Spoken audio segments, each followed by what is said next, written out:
tous, on est de retour sur le plateau d'Acheter Louer TV, la web TV de l'immobilier. Un petit mot pour remercier nos partenaires, Top Duo, Habitea, le groupe David Immobilier et Rentabilimo. Alors, mon invité, c'est Steve Baudel. Bonjour. Bonjour Gaël. Vous êtes directeur commercial du groupe Maison France Confort, constructeur de maisons individuelles. Alors, est-ce que vous pouvez nous en dire un peu plus sur votre activité ? Maison France Confort, c'est le premier constructeur de maisons individuelles en France. C'est une société qui date de 1919, société familiale dont le siège est à Alençon dans l'Orne, et nous travaillons sur toute la France. Nous avons livré plus de 6000 maisons l'année dernière sur tout le territoire, et nous sommes tout produit, de la maison d'accession jusqu'à la maison un peu plus haut de gamme, avec une particularité, c'est que nos maisons sont déjà prêtes à être BBC pour le 2013. Oui, effectivement, parce que là, cette échéance est toute proche. On va en parler un peu plus tard. Alors, un mot sur le marché du neuf. On s'attend à une baisse des ventes cette année, selon Crédit Foncier, moins 5% par rapport à 2011 et moins 10% sur les maisons individuelles. Alors, comment vous expliquez ces perspectives ?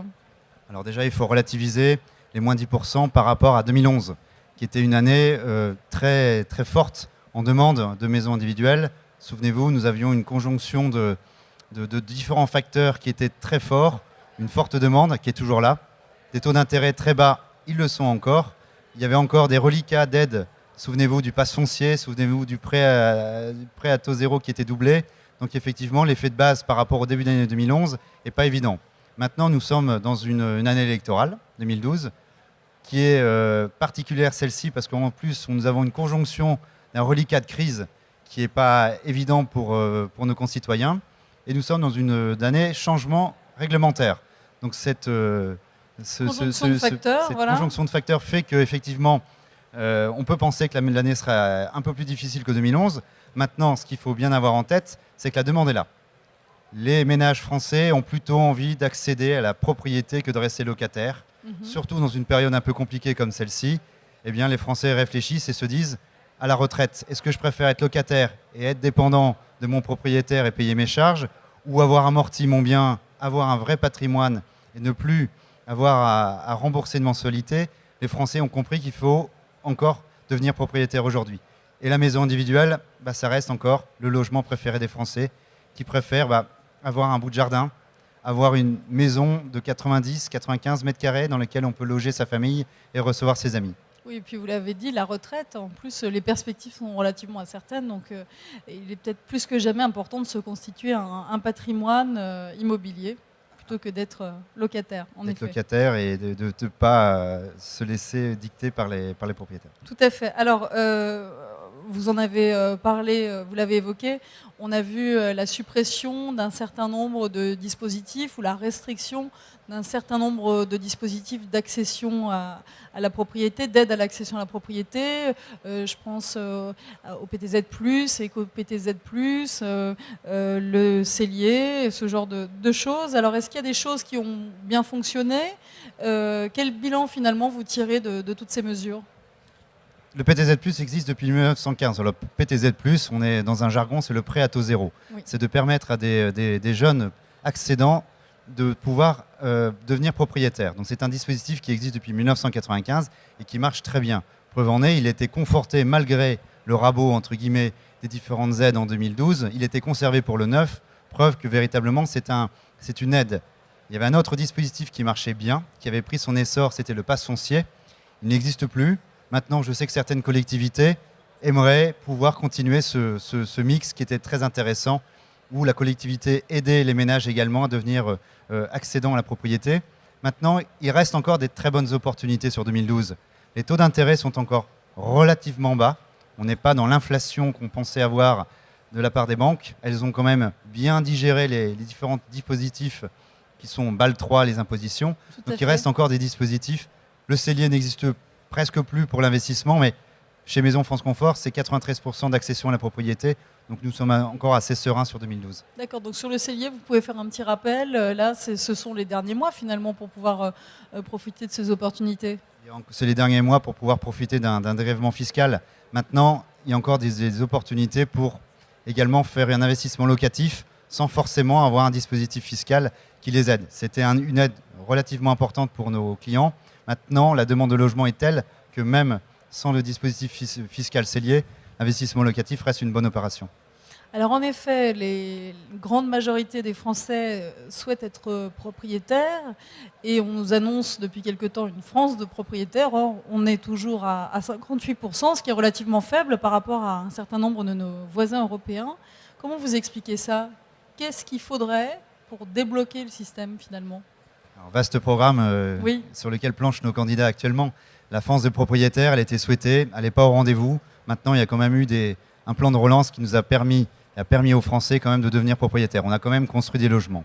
Alors 3 points pour pouvoir aider l'accession à la propriété. Déjà une véritable politique du logement en France et non pas des à-coups, des démarches qu'on entreprend et qui s'arrêtent. Il faudrait qu'il y ait une vraie politique du logement. Une vraie ligne directrice, peut-être même un Grenelle avec que tous les participants se mettent autour d'une table, peut-être, non? Tout à fait. Ouais. Deuxième axe, vous savez que ce qui manque aujourd'hui, c'est du logement. Alors pour créer du logement, il n'y a pas 36 solutions, il faut libérer du foncier. Alors il y a du foncier qui existe, il y a un foncier public qui pourrait être mis à disposition de telle manière à ce qu'on puisse plus travailler dessus. Également, alléger les dispositifs pour pouvoir diviser des terrains, parce qu'en France, et notamment en Ile-de-France, il y a beaucoup de terrains qu'on pourrait diviser, sur lesquels on pourrait faire une opération en accession. Donc ça, c'est le deuxième paramètre. Et le troisième, c'est une aide technique également sur le financement, qu'on puisse accompagner encore nos clients, tant sur le taux d'intérêt, mais également sur un dispositif d'aide qui puisse perdurer encore sur 2012. Comment ça se passe justement chez Maison France Confort? Est-ce que vous accompagnez vos clients dans cette recherche de financement? Quel service vous proposez à votre clientèle? Alors on a un service 3 en 1 chez Maison France Confort. On va aider à trouver un terrain, parce que c'est un peu le parcours du combattant pour nos clients, pour trouver un terrain, pouvoir instruire ce terrain-là. Donc ça, c'est le premier service qu'on leur rend gratuitement pour nos clients. Deuxièmement, bien sûr, on va construire la maison et on va aider à trouver le meilleur financement. Donc on a des chargés de clientèle chez Maison France Confort qui vont étudier les meilleures solutions et qui vont travailler avec des partenaires banques qui vont nous trouver également la meilleure disposition pour que le projet puisse se réaliser. Alors ce problème du foncier, vous l'avez évoqué. Quel est votre regard, par exemple, sur cette mesure qui consiste à augmenter de 30% le droit à construire? Alors les 30%, je suis d'accord. La constructibilité, un peu moins. Nous aurons souhaité que ce soit plus 30% de plus de terrains constructibles. Oui. Parce que les 30% de constructibilité, c'est bien, mais notre client n'a pas forcément 30% de plus à mettre dans sa maison. Et les programmes qui vont sortir, s'il y a 30% de plus de constructibilité, j'ai bien peur que le prix de foncier augmente. Par contre, s'il y a plus de terrains constructibles, mathématiquement, nous ferons descendre le prix du foncier. D'accord. Alors évidemment, l'enjeu du moment, c'est le développement durable avec la norme BBC qui va être obligatoire à partir du 1er janvier 2013. Alors est-ce que vous êtes prêts tout simplement à cette échéance? Alors le BBC, on le connaît depuis de nombreuses années. On n'a pas attendu d'être devant le mur pour voir le mur, ça c'est un proverbe de maçon. Oui. On s'y est préparé. Maintenant, on a une difficulté, c'est que la marche est quand même assez haute pour atteindre le niveau BBC. Donc on sait qu'il y a une bonne partie de notre gamme de maisons qui vont accéder plus facilement au niveau BBC.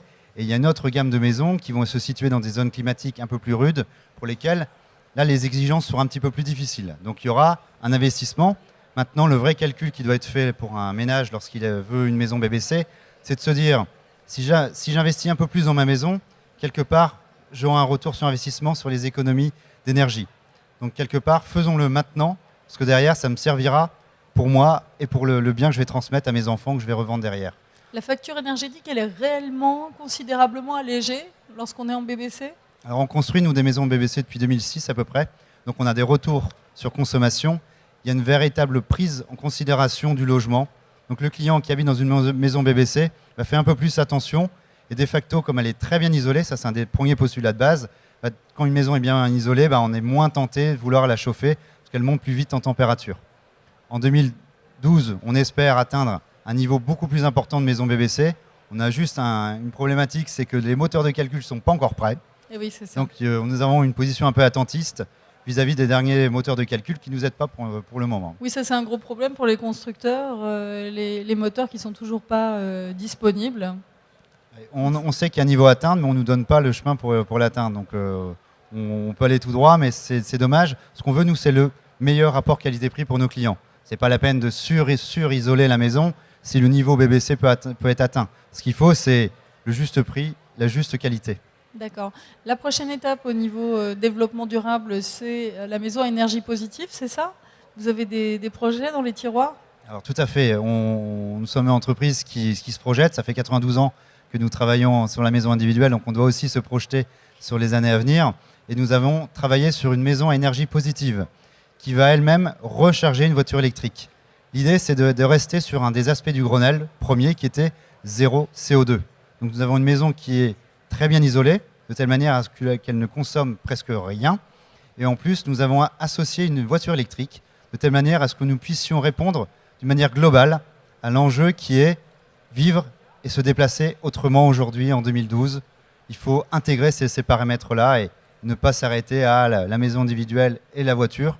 On a pris le pari d'associer les deux. C'est une première en Europe et on est très fiers parce qu'on va pouvoir parler de la maison individuelle aussi dans des termes élogieux. Alors cette maison à énergie positive, elle se trouve où? Elle est visible où? Comment elle se visite? Alors elle se visite à Saint-Priest, dans la périphérie de Lyon, à 10 km de Lyon. Et nous avons inauguré hier cette maison, donc elle est visitable et je vous encourage, je vous invite à venir la rencontrer. Eh bien, écoutez, avec plaisir. En tout cas, merci beaucoup Steve Baudel d'avoir répondu à notre invitation sur le plateau d'Acheter Louer TV. Merci à vous, Gaël. Au revoir. Voilà. Et nous, on continue avec de nouvelles interviews, de nouvelles tables rondes et le journal de l'immobilier présenté par Anaïs Baïdemir. Merci à tous.